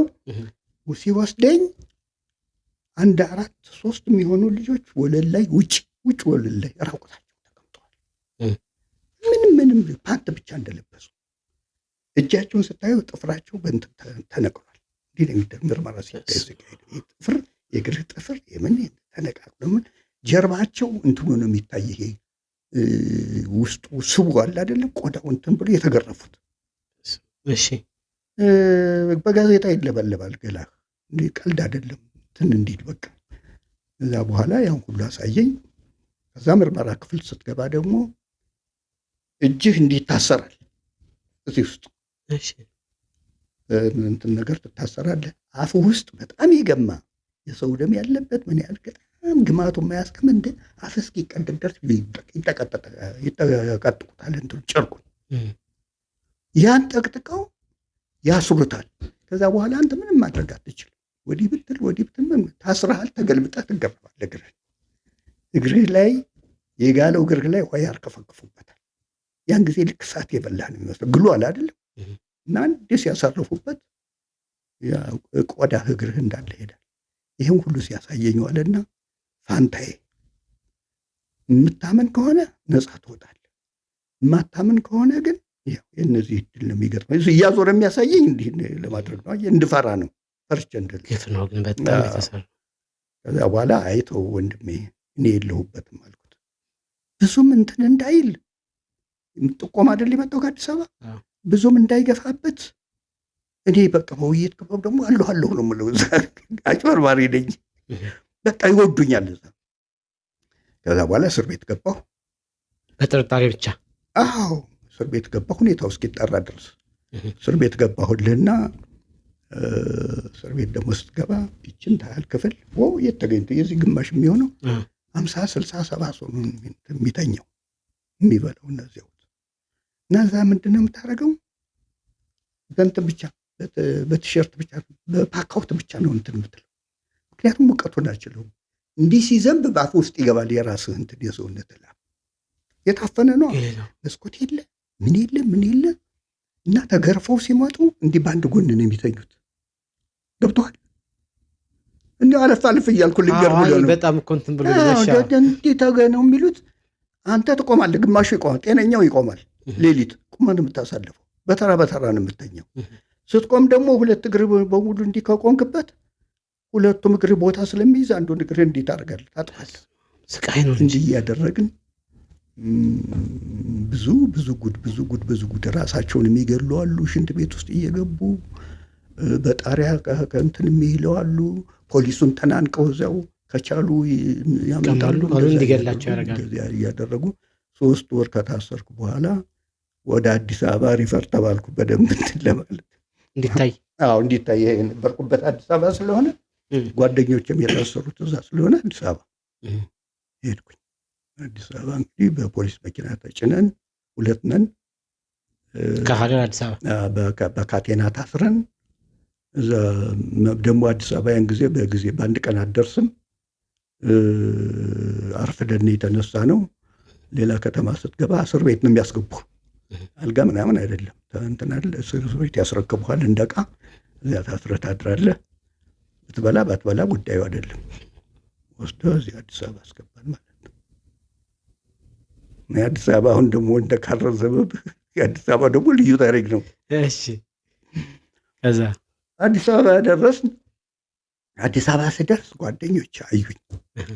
አይ ፋንታዬ አሉኝ። በቃ እነሱ በቃ ወጥቶላቸዋል። እዛ ተመርምረው ምን ብሎ ጨርሰዋል። ነፃ ወጣ። እኔ አይ ነፃ አልወጡም። እኔ ፋንታዬ ሲሉኝ ዝም ብዬ አልሰማሁ መስዬ ገባሁ። ምክንያቱም የግቢውን እንትን አላቅማ ምን እንዳለ። ከዛ ቀጥታ ከእነሱ ጋር ሳልገናኝ የት ይወስደኛል? ምርመራ ክፍል። ያኔ የት ነው 22 የሚቀበል 22 ይባል ነበር። ደርግ ጽሕፈት ቤት ፊት ለፊት ነው አዲስ አበባ። እዛ ገባሁና አሁን አልበላም በላ ምናምን ጉዳዩ አይደለም፣ ምርመራውን ነው የሚፈልገው። ገባሁ እና የሚገርምህ ነገር ያን ጊዜ ነገሮች እያበቁ ነበር። ገብተዋል። የሀፓ እጅ እየሰጠ ሀፓ ውስጥ የነበሩ ትልልቅ ሰዎች ሁሉ የዞን ኃላፊ ምናምን የሚባሉ ሁሉ አሉ። እና የዞን ኃላፊ የነበረ በጣም ዳይናሚክ የሆነ የሀፓ አባል ነው። ነገሮች ቀዝቅዘዋል። እና አስታሞ ነው የጠየቀኝ። ፋንታ የነበርክበት አለኝ። አልነበርኩበትም አልኩት። ጓደኛ የተጠራ አብሮኝ ከምልመላው ጋር የነበረ እሱ መጣና በል እንግዲህ አንተ አለበት ወይ ካለበት አለበት ትላለህ፣ ከሌለበት የለበት። ሊረዳኝ ፈልጓል። ያ አይደል የነበረው መርማሪው ሊረዳኝ ፈልጎ ነው የሚመረምረውትም ኢህአፓ ነበር። እጅ ሰጥቶ አሁን እሱ ምርመራውን ያውቁበታል ተብሎ በደንብ ብዙም ሰው እያመነን ያለው ያለው እና የኔ ጓደኞች 3ቱ አምነዋል። በኋላ አንዱ መጣና ነበረበት ሲለው በአይኔ ጠቀስ ሳደርገው አልነበረበትም አለ። ድፍረቱ ይገርማል። እኔ ይህም ሁሉም ማድረገው ለምንድን ነው መሰለህ? እንደነሱ ነበርኩበት ብዬ ማረፍ ይችላለሁ። እኔ ነበርኩበት ብል ሌላ ሰው አውጣ ትባላል። ደግሞ ሌላ የመለመልከውን አውጣ ትባላል። ሰው ለማትረፍ ነው። ገብቶሃል? ከዛ በኋላ 3ቱ ተያዙ። እንትን አሉ። 4ታችን ወደ ፖሊስ ጋራጅ ወሰዱን። የሰለጠንበት አዲስ አበባ ወሰዱና አውጡ ተባለ። እነሱ ቃል ተገብቶላቸዋል። አሁን ካመናችሁ በቃ ከኔ ጋር አልተገናኙ ማለት ካመናችሁ ነፃ ትወጣላችሁ ምን ብሏቸው አጭበርብሯቸዋል። አንድ ጓደኛችን ሰውነቱ ሁሉ የለም፣ ቆዳው የለም፣ ዝም ብለው ወደ ፈረንጅ ይመስላል። ተልጦ ተገሸላልጦ የተገረፈው ነገር ሳት የበላው ምናምን ነገር አይፈረድባቸውም። ተሰቃይተዋል። እኔ አባቴ አምላክ ረድቶኝ አንድ ጭንገር አልወረደብ እንትን አለ። አዛ ማረር እያለሁ ጥቆማ ስለሆነ እንትን ሊሉ አልቻሉ። የእግዚአብሔር የመድኃኔዓለም ነገር ነው። ምንም በጥቆማ ስለሆነና ስለሚያውቀኝም በጣም አክቲቭም ስለሆንኩ ብዙ ያነበብኩም ስለሆንኩ አጭበርብሬ አልፌያለሁ። ከዛ በኋላ በጋራጅ ስንሄድ እነሱ ገሌ እያሉ አስወጡ። የመለመሏቸው ገብተዋል። ከዚያ ተሰብስቧል ወታደሩ። አንተን እኔ ነኝ የመለመልኩ አንተን። የኔዎቹ እዛው እየተንቀረቀጡ ያሉ አያቸዋለሁ። የኔ ተራ ደረሰ። አውጣ ተባልኩ። እኔ አመኘበት ያባሁኝ ገብቻለሁ። ስለ ሌሎቹም አውቀው ነገር የለም። ምንም የመለመልኩት ነገር የለም። ሐረር ነው የነበርኩኝ። እንደዚህ አመን አለው። እኔ የነበርኩበት አልኩኝ። ራሴ አመንኩኝ። የመለመልኩት ሰው ግን የለም። ሰው እንዲድን ነው። ምክንያቱም እነዚህ ሰዎች አንዱ ቢጠቁምብኝ አልነበርኩም ብል በጣም እንትን ሊለኝ ነው። ይባሳል። በቃ በከፊል ማመን ስላለብኝ ይሄ ሁሉ ነው ከዚህ መጽሐፍ ላይ የተገለጸው። በከፊል ማመን ስላለብኝ አመንኩ። ሰው ግን አልመለመልኩም። እሱ በደንብ ስላልተገረፈ ነው አበደ። በቃ ካድሬው። እነሱ ግን አሁን ነፃ ይወጣሉ አለ። ማታ ሄድን። በቃ ታገኛታለህ። እሺ አልኩ። ገባን። 4 ወታደሮች 4 ሲቪሎች እና እንትኖች ናቸው። ያን ጊዜ አልተመለመለ ሰው የለም። ኢብንን ሲሳይ ሀብቴ ምናምን የሚባሉ የደርግ አባሎች ሁሉ እኮ አባዎች ናቸው። ተፈሪ ባንቲ ሊቀመንበሩ ራሱ ተመልምሎ ያባውና ከለማኝ እስካገር ሰው ተማሩ ነበር ማለት እኮ ነው። ከለማኝ እስከ ሀገር ኢህአፓ ደግሞ በጣም ኃይለኛ ናት። እንትኗ የምልመላ እንትኗ ስልቷ። ከዛ በኋላ እኛ ብቻ አይደለም እኮ የተሰቃየ ነው። መሪዎች የነበሩት ራሱ ዶክተር ተስፋዬ የሚባለው የኢህአፓ መሪ ነበር። ሊይዙ ሲሉ ከፎቅ ተወርውሮ ጭንቅላቱን የፈጠፈጠው። ምክንያቱም ቢያዝ ብዙ ነገር ስላለው እና ተፈጥፍጦ በለበሰው ሸሚዝ ነው የታወቀው። ይሄ አይታወቅም እንዳለ እንደዛ ሆኖ ነው የሞተው። አብዛኛው ሰው ክኒን አለ፣ ክኒን እዚህ ውስጥ ትሰፋለህ፣ አኝከህ ነው የምትሞተው። በቃ እንዲህ ነበር የሚደረገው። እና ማታ መጡልህ ገዳዮቹ ከተኛንበት። ፋንታዬ ዘገየ አለቀልኝ አልኩኝ። ያኔ ጓደኞቹ ይላሉ ለቀው ወሰዱት ብለው እንዲያ ሲሉ ና እያለ ሶስቱን ጓደኞቹን መረጣቸው። እኔ አልተመረጥኩም። እኔም ተስፋ ቆርጫለሁ። በቃ ዛሬ መሞቴ ነው ብያለሁ። ምንድን ነው ነገሩ? ግራ ገባል። ወጣ ሲሉ እዚህ ላይ ባጅራቱን በጠመንጃ ሰደፉ አላለ። ይሄን እጁን ስብር ወደኋላ፣ ይህን ስብር እንዲህ አድርገህ በካቴና አስረህ በቃ ግጥም አድርገህ እዚህ ላይ ቀይ ሽብር ይፋፋ የሚባል ደረታቸው ላይ ተሰፋ ወረቀት። እንዲያ ብለው አንገታቸው እንዲህ ብሎ እጃቸው ተጣሞ ምን ብሎ ኢህአፓ ያሸንፋል ይላሉ። እንዲያ ሆኖ ታውቃለህ? እንደዛም ነው። እንደዚያ ሆኖ ደም ባፍንጫቸው ባፋቸው እየወጣ ፋሽስት ደርግ ይወድማል፣ ኢህአፓ ያሸንፋል ምን እያሉ እንደዛ ብለው ጠዋት ወስደው በየቦታው ላይ 3 ቦታ ላይ ፖሊስ ጋራጅ፣ መሐንዲስ መምሪያ ምናምን የሚባል አለ፣ መደዳውን ጣሏቸው። እኔ ይሞታል የተባልኩ ሰውዬ የለም ወጣሁ። መግደል ግን ትግልን እንደማያስቀሩ ያሳያል። ወጣሁ እኔ በቃ ውሰዱኝ አልኳቸው እና ራሴን አላውቀውም ታውቃለህ። ይህ ምንድን በቃ ውሰዱኝ ስለ አንዱ ግድግድ ነው ወስዶ ከግድግዳ ጋር አጋጭኝ። ይደርሳል ዝም ብለህ እና ቢለኝ እኮ ይችል ነበር ያኔ። ከዚያ ቀረው። እነዚያ ጓደኞች የተገደሉ። ሳምንት ሙሉ ምግብ መብላት አልቻልኩም። ሙዝ እንዲህ እያደረጉ ጓደኞች እንትን እያሉኝ ውሃ እየጋቱኝ ዳንኩኝ። እነዚያ ልጆች ተረሸኑ። በነገታው ያ ካድሬ አጋልጦ ያለው ለካ ያጭበረበራቸው ሊገላቸው ነው። አየህ እሱ የፈለገው እነሱ የሚሉትን ነገር ተቀብሎ እንትን ለማለት እንጂ ሊያድን አይደለም። እና እንዲያርጉ እንደነገታው እኔ ደግሞ እንግዲህ በነገ ገረፋለሁ ከነገ ወዲያ እገደላለሁ ብዬ እንትን ስል 2 ካድሬዎች እኛንን እንትን ያለ እንድናጋልጥ የወሰደን ካድሬና አንድ ሴት ካድሬ ተጣሉና ቆጠረችበት 30ውን ጥይት እኔን እንትን ሊገሉ። ከዛ በኋላ ደበላ ዲንሳ መጡ። የሸዋ ክፍለ ሀገር ዋና አስተዳዳሪ ሆነው ነበር፣ የደርግ አባል ሆነው እዚያ ያለውን እስረኛ ሁሉ አዩ። እንግዲህ እናንተ ይህን ሁሉ እስረኛ ይህን ሁሉ የድሃ ልጅ ሰብስባችሁ እንዲህ የምታደርጉ ወንጀል ያለበትን ገድላችኋል፣ ሌሎቹ ምን አምጡ ነው የምትሏቸው? ፍታቸው ተባልኩ። በአመቴ ሁሉ የዚያው ሰውዬ መሞት በዚህ አይነት ታምር ዳንኩ እና ታምረኛ ሰው ነኝ። በጣም ተአምር ነው። በጣም ተአምር ነው። ሀገራችን ላይ መቼም እየተሰራ የነበረው ነገርም በጣም ሲሰሙት በጣም ይዘገንናል። ተመልካቾቻችን ፕሮግራማችንን እየተከታተላችሁ እንደሆነ ተስፋ እናደርጋለን። ከሻምበል ፋንታዬ ዘገየ ጋር ጥሩ ቆይታ እያደረግን ነው። ታሪኮችን፣ ትዝታዎችን እያወራን ነው። እስኪ እንደገና ደግሞ አሁን ደግሞ ትንሽ ዘና እያልን እስኪ ደግሞ ስለ ቲያትር ህይወቱ እናንሳ። ይቻላል? አዎ፣ ስለዛ እንግባ። እስኪ ቲያትር እንዴት ተጀመረ፣ በምን ምክንያት የሚለውን ነገር። ጎንደር ላይ የነበረውን የቲያትር ህይወት እንቅስቃሴ ይመሩት ነበር የሆነ ሰዓት ላይ እርሶ። እስኪ ስለዛ እናውራ። አዎ፣ ፖሊስ ኪነት ውስጥ እንግዲህ ከሐረር ተዛውሬ ወደ ጎንደር መጣሁ። መጀመሪያ አለማ ዩኒቨርሲቲ ውስጥ ነበር ተመድቤ ስሰራ የነበረው እና አገሬ በጣም ናፈቀኝ አለ። ወደ ጎንደር መጣሁ። ጎንደር ስመጣ ፖሊስ ነው የተመደብኩት። በፖሊስ ውስጥ ትልቅ ፖዚሽን ነው የተሰጠኝ። ሻምበሌም እንትን ማዕረግ የሻምበል ነው። ኮሎኔሎች አሉ ምን አሉ እነሱ ሁሉ እያሉ እኔ ሁለተኛው ሰው ነው የሆንኩት። ምክንያቱም የርዕዮተ ዓለም ኃላፊ ሆኜ ነው የተሾምኩት። ያ ኢህአፓው እንትን ምን አለ አይደለም። በዛ ምክንያት በጣም ዳይናሚክ የሆነ እንትን ነው የነበረው። የካቲት 66 የሚባል ፖለቲካ ትምህርት ቤት ነበር አዲስ አበባ። የአዲስ አበባ ዩኒቨርሲቲ መምህራን ነበር የሚያስተምሩን። እዛ ተምሬ መጣሁ። እዚህ ያልኩኝ ኪነቱን ተረከቡ። ኪነታዊ ክፍሎች በእኔ እንትን ናቸው። የቅርብ ኃላፊ ያላቸው።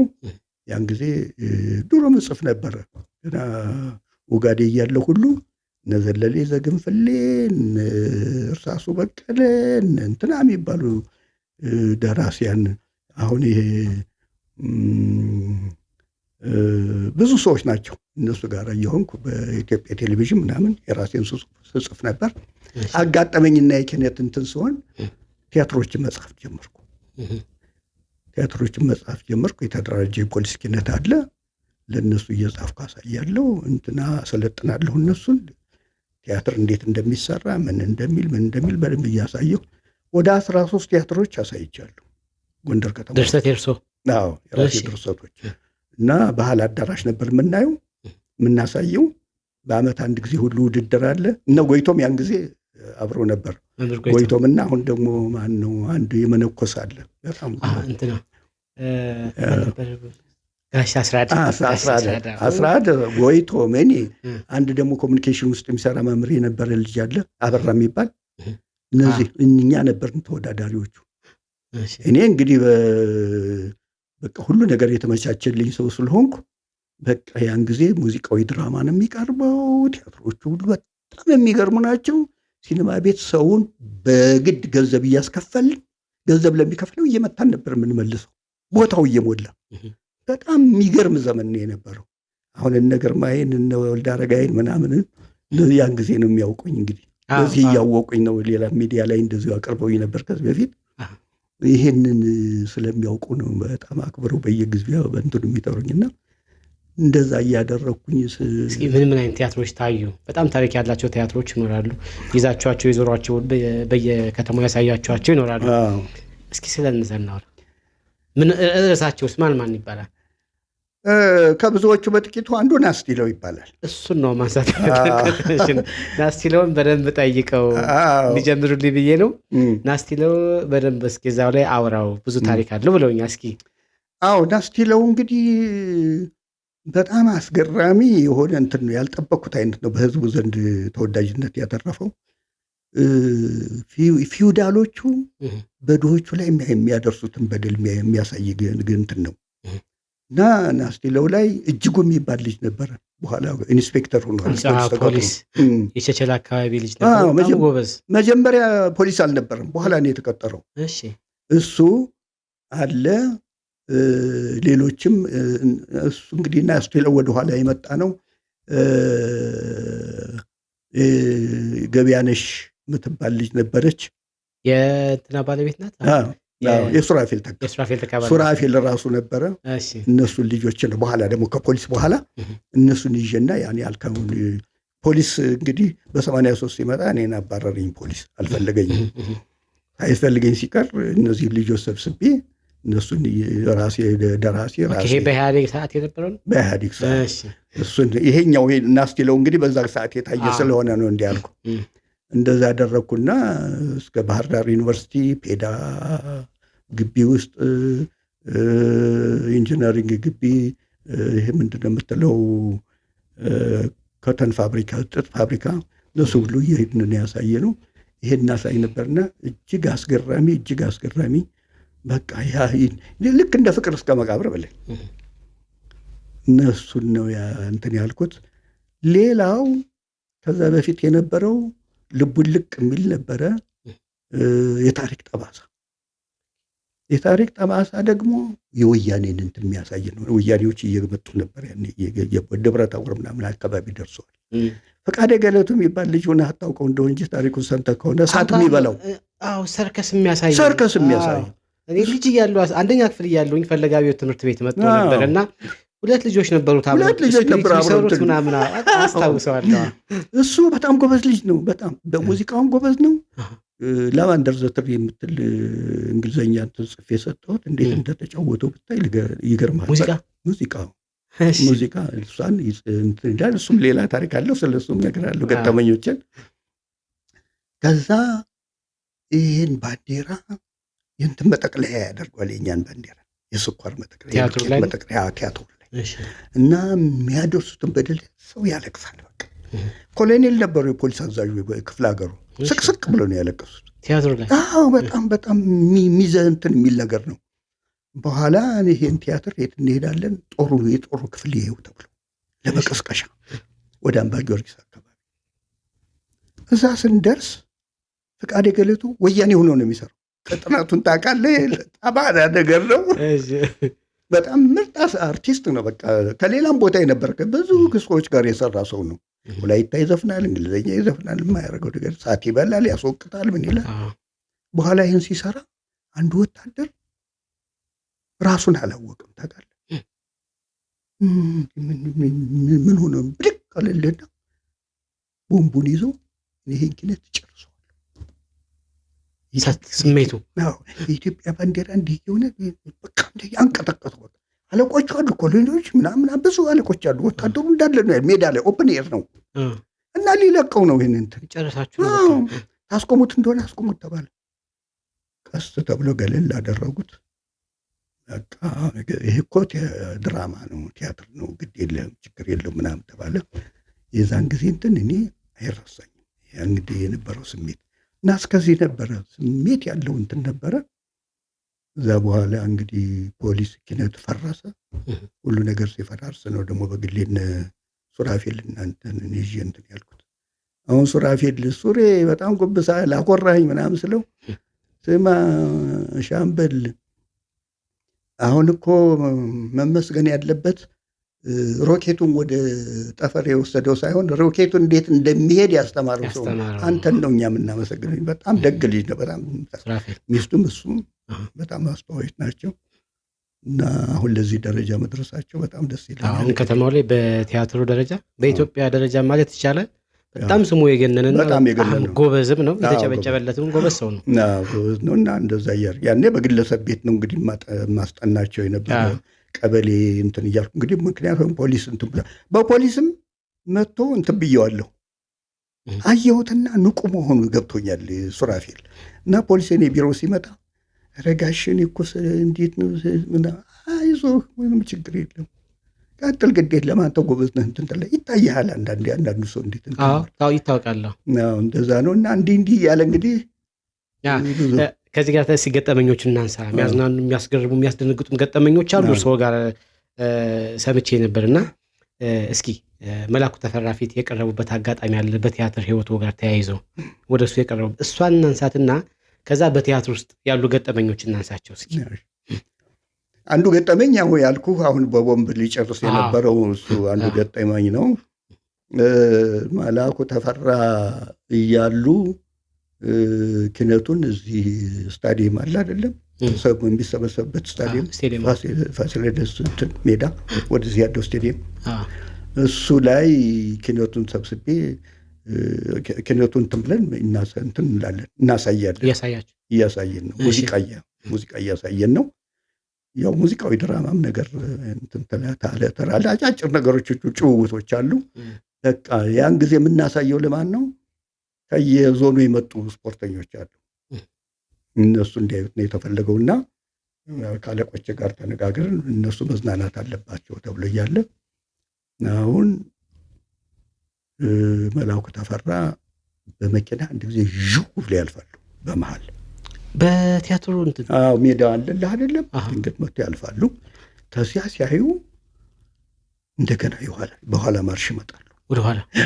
እኔ ከሐረር እንደመጣሁ ነኝ ብዙ የማውቀው ነገር የለም። ያን ጊዜ እዛ ሜዳ ላይ የነበረ ስታዲየም እንትኑ ላይ የነበረው እንትን ሁሉ ለጥ ይላል። ሰው ይደነግጣል እንዳለ። በጣም ደነገጡ። ምክንያቱም መላኩ ተፈራ የሚቀመጥበት ቦታ ላይ ሆነው ነው ፍቃደ ገለቱ ላቫንደር ዘትሪ የምትባለውን እንትን ሲዘፍን የነበረው እንግሊዘኛ ዘፈን።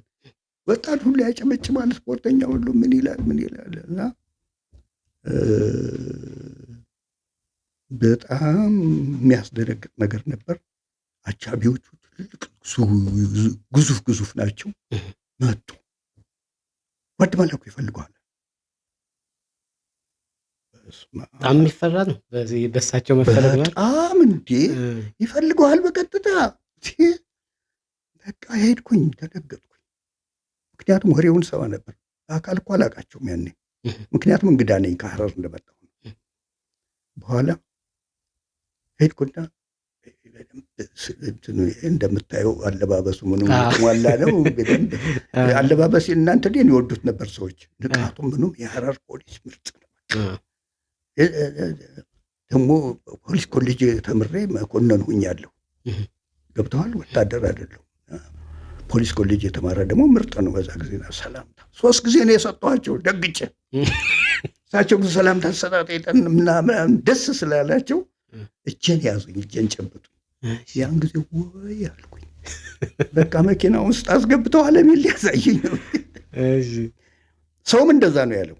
በቃ ይሄ ሰው እያለቀለት አሉ። ይሄ ኪነት ፈርሷል አላላችሁም ነበር አለ ነው። እሺ ጓድ መላኩ እኔ ስለመፍረሱ አላቅም፣ እንግዳ ነኝ። አሁን የመጣሁት ብዙም አልቆየሁም። ግን አሁን እንደሚያዩት ብዙ መሳሪያዎችን አስገዝቻለሁ። እኔ ለፖሊስ እያቀረብኩኝ ብዙ መሳሪያዎች ተገዝተው እነ መኮንን ነበሩ አንተ እንትን ያልካቸው 10 አለቃ አሉ። ብዙ እንትኖች ብዙዎች ናቸው። ኪነቱ ያሉ ልጆች በጣም ተባባሪ ናቸው። ያን ዕቃ ገዝተን ምን ብለን በጣም ከፍተኛ ደረጃ ላይ ደርሷል። ከዛ በኋላ ይሄ ነው ያለው። አሁንም ይሄን ሙዚቃ የምናሳየው ለስፖርተኞቹ ነው፣ ከየዞኑ ለመጡ እና እኔ ስለማላውቅ አውቃለሁ። የኢንፎርሜሽን ሰው ናቸው። ገብተዋል። ላኩ ማለት በጣም የኢንፎርሜሽን እያንዳንዱ ሰው ከመጠራቱ በፊት ማንነቱን አጥንተው ነው የሚሉት። አንተ ጎበዝ ልጅ ነህ፣ አንተ ጎበዝ ልጅ ነህ፣ ጥሩ እየሰራ እንደሆነ አውቃለሁ። እነሱ ግን ሌቦች ናቸው፣ እጃቸውን ያገኛሉ። እሺ ብዬ ሰላም ታሰጥ። አሁን ነገ መተህ 30 ሺህ ብር ለኪነቱ ትወስዳለህ። 30 ሺህ ብር ማለት ያን ጊዜ በጣም ብዙ ነው። ምን ነካ 300 ሺህ በለው በቀላሉ። አሁን እንደው እውነት እንደው ዘመን እኮ በጣም የሚገርም አይደለም። 30 ሺህ ብር አሁን በዛ ሰዓት ለእኛ በዚህ ሰዓት እኮ ኪነ ጥበቡን የሚደግፍ የሚያበረታታ ምንም ነገር እንቅስቃሴ እኮ አይሰጥም። በጣም ፍላጎት አላቸው እሳቸው። እና ትወስዳለህ። አዛኮ የሚባል ነገር ነበር። ከአዛኮ ገንዘብ እንድትሰጠው ተባለ። እዛ ጸሐፊው አብሮኝ ነበረ። እሺ አልኩኝ። በኋላ እንደጨረስን እየሮጥኩ ወደ አለቆቼ ነው በደስታ 30 ሺህ ብር አገኘሁ። ጓድ መላኩ እንዲህ ያሉ ተው እባክህ አሉ። ሌላ አዲስ አበባ ምናምን የመጡ ናቸው። ብሔራቸውን መጥራት አልፈልግም። ስለ ጎንደር ጥሩም እንትን የላቸው። እናንተ ጎንደሮች እርስ በርሳችሁ እንትን እየተባባላችሁ እየተሿሿማችሁ ለካ ይፈራሉ። አንደኛ በሰራዊት ውስጥ ጥሩ ዝና አለኝ እኔ፣ ሁለተኛ ደፋር ነው። ያ ቲያትር ሁሉ ደርግን እኮ ሙልጭ አድርጎ የሚሰደው ቲያትር አለ። አሁን በጠይቃቸው እና እንኳን ምናምን ይነግረዋል። እዛው ሁኜ ራሱን በራሱ ጉዳይ አይደለም። እኔ እንዲሁ እግዚአብሔር እየጠበቀኝ ነው እንጂ በቃ የዚች አንድ ስሜቱም አለ፣ የሀገር ስሜቱ አለ። ምንም እግዚአብሔር ጥበቃ ነው እንጂ የሶስቱ ምርጥ መኮንኖች መንግስት እያልኩ እኮ ቲያትሩ ላይ ገልጫለሁ። ሶስቱ ምርጥ መኮንኖች ማለት ደርግን ይመሩ የነበሩ፣ አገሪቱን ይመሩ የነበሩ ሊቀመንበር፣ ምክትል ሊቀመንበር እንደዛ እያልኩኝ ይመጣሉ። ብዙ ጊዜ ይሞክሩኛል፣ ምን ይሉኛል። አሁን ያችን ነገርም ይሄ ሰውዬ በጣም የነቃ ነው፣ ከሰራዊት ጋር ያለው ፍቅርም ሌላ ነው። ስለዚህ ሊያስበላን ነው። አንዱ መጥቶ ነግሯቸዋል። አጣሙ ከጓድ መላኩ ጋር ተገናኝተው እንዲህ ተባብሎ እባክህ ተወው እሱን ተወው። እኔም ሳልሄድ ቀረሁ። 30 ሺህ ብሩም ሳይሄድ ቀረሁ። ሳልቀበል ቀረሁ።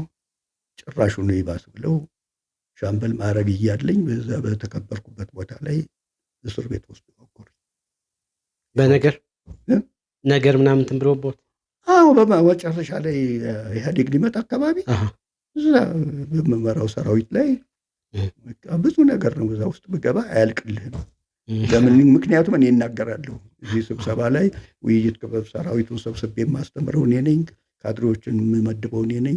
የርዕዮተ ዓለም ክፍል ኃላፊ ይሆናለሁ። የድርጅት ጉዳይ የሁለቱም ክፍለ ሀገር ማለት ነው፣ የደቡብና የሰሜን እንዲህ ነበርና አልገባም እዛ ውስጥ በባህሪ ይሰፋል። እሺ፣ ቲያትር ላይ ሰው ሊሞትበት ነበር። እሱ እናነሳለን እስኪ እና ሌሎች እስኪ ገጠመኞቹን እናንሳ። አንዱን አስታውሰዋለሁ። አዳነ በየነ ይባላል። አሁንም አዲስ አበባ ነው ያለው፣ በህይወት አለ።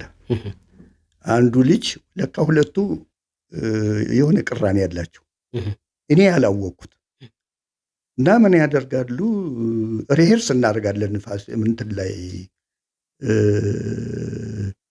ማነው ስሙ ሲኒማ ቤት እንግዲህ እንትኑ ሲቀረብ በዓል ሲቀረብ ምናምን ለህዝብ ማሳየት ስላለብን ሪሄርስ እያደረግን እያለን ለካ ከደንበኛው ከጠመንጃው ውስጥ የውሸት እንትን ተተኩሳለህ። የውሸት ጥይት ሰው የማይገልም ብሎ ለድምፅ ብቻ እሱን ነው የሰጠኋቸው።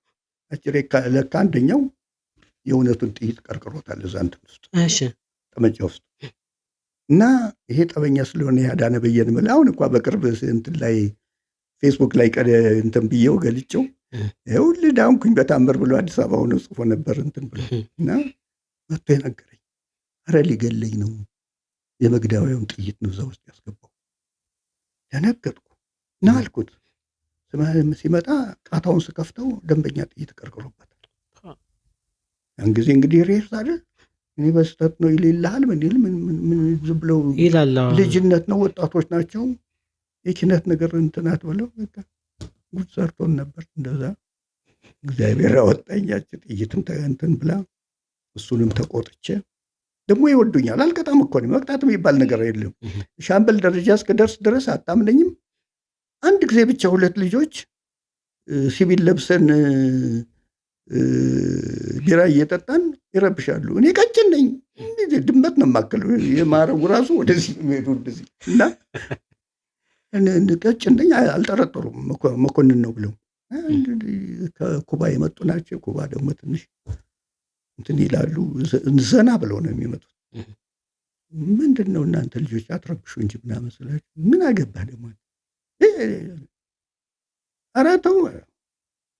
በኋላ ሲወጡ ተከትዬ ወጣሁና አንድ ባሻ አገኘ። ባሻ ስርና አንደኛ ጣቢያ ሰራቸው ወሰዳቸው። ይሄን ነው የማውቀው እኔ ያሰርኩት በህይወት ዘመኔ ያሁን ስልጣን ያለ አግባብ። በኋላ ማን ያሳሰራችሁ? አንድ ሲቪል የለበሰ ነው ቀጠን ያለ ቀይ ሰው ወጣት ነው እንደኛ ወጣት ነው ሻምበል ፋንታይ እንዳይሆን አሁን እንደሱ ሲሉ የሰማን መሰለ። አሁን ስንመጣ እሱ አይጨክንባችሁ እንግዲህ የለም ተባለ። ተደወለልኝ አድረው በነገታው ያን ጊዜ እኮ አዛኮ ገብቶ ምናምን እንደ እርምጃም ሊወሰድ እኔም ቢሆን ሽጉጥ አጥቄያለሁ። የአሜሪካን ኮልት ሽጉጥ አጥቄያለሁ። በግንባሩ ብለቀው ያ ዘመን ከባድ ነው። ዝም ብዬ ተሰድቤ ገቡ። በኋላ እሱ አይጨክንባቸው ሄዱና ወደቁበት ተባሉ። ጠዋት ተደወለልኝ። ኧረ የሚፈልጉ ሰዎች አሉ ወታደሮች የሚወዱኛል መጡ። ምንድን ነው ታንከባለሉ? አየህ ምን ሆናቸው እንደዚህ እና እኛ እኮ ሻምበል አልመሰልከንም ወታደር አልመሰልክ አትመስልም ደግሞ ምናምን ስታወራ ምስል እና ሌላው ሰው እንደዚህ መጫወቻ መሆን አለበት። እኔ እኮ ለእኔ ብዬ አይደለም ያሰርኳቸው ሌላውን ሰው እንዴት ልታደርጉት ነው? እነሱን በቃ ማንም እንዳይሰማ ምርመራ እንዳታካሂዱባቸው ልቀቋቸው ብዬ አስተማሪዎቹ ነው የተገኙ ወጣት አስተማሪዎች ሽርኩነን እስከ መጨረሻው። የአይነት ገጠመኝ አለ። የቲያትር ገጠመኞቹ ብዙ ናቸው። ከባወራብህ ሌላውን ነገር ሁሉ እንትን ይልብሃል የሚል ነገር ነው ያለኝ። እሺ አሁን ደግሞ እስኪ ወደ ባህልና ቱሪዝም የማስጎብኘት ታሪክን የማሳየት ህይወት ውስጥ እንየው እስኪ የተወሰነው። አዎ እንግዲህ ወደ ባህል ሚኒስቴር እንትን ያልኩት እንዳልኩ ከፖሊስ ከወጣሁ በኋላ ነው።